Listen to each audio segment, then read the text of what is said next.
Us Kentucky folks, us Woodford County folks are so happy to be up here in New York. So thank you all for having us. Without further ado, the man of the hour, the man of the weekend, your groom, Mr. Roy Coyle.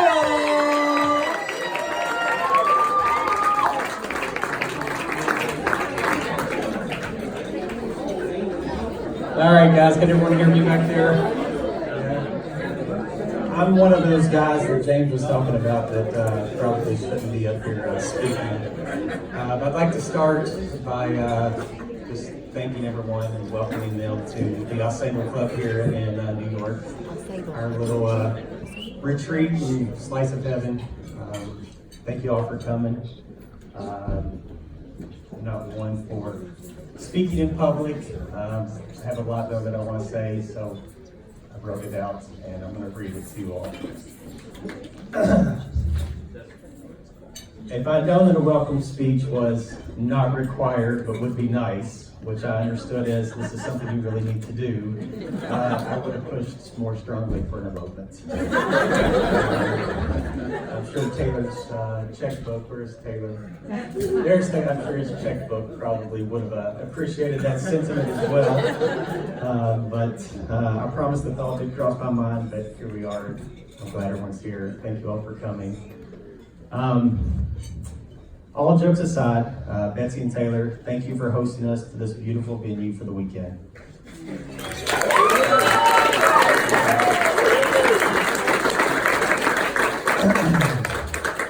Why this Ensemble Club? For our wedding, you might be wondering. Catherine spent summers her entire life at this place.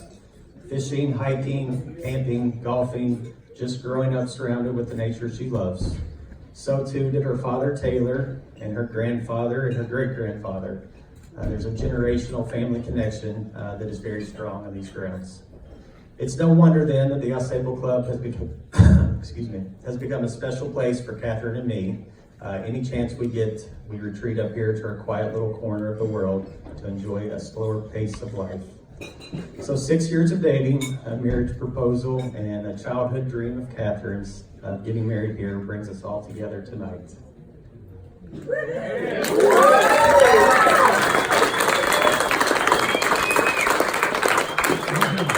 I'll have to admit, Catherine is more at ease in these outdoor activities than I am.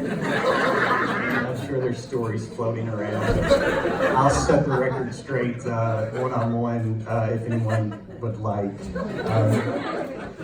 It is usually me following her up the mountain trail to keep from getting lost, or her rowing the guide boat to avoid hidden rocks that I would be unable to see, or her lighting a fire that just won't seem to stay ablaze for me. But all of that is okay, because there does come a time when she can't get that landed fish off the hook, or she can't get the boat off the very rocks she knew to avoid,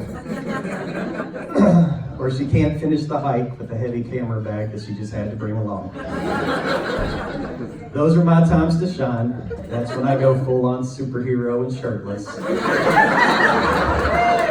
If you all know me, some of you do. I have a tendency to go that way for some reason.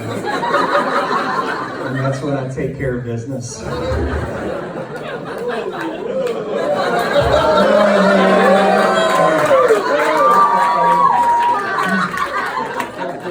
Are these metaphors or real life situations, you ask? Maybe a little of each or maybe not. But the point is, they do represent the good team that Catherine and I make. Her strengths and my weaknesses and vice versa complement each other well. We figure things out as we go and we have a good time doing them together. Now this next paragraph is the reason I really had to write it down. As a lot of you know, this past year has been a very trying time for my family and me. We lost Daddy and Mammy and Moose the family dog. We were lucky not to lose my brother John Paul and Uncle Charles, who together survived a horrific car wreck that can only be explained by a guardian angel watching over from above. So a few burials, a few hospital visits, a few renovations and relocations and living arrangements will test the mettle of even the strongest of families. Mama, Papaw, Thank you for guiding us along the way.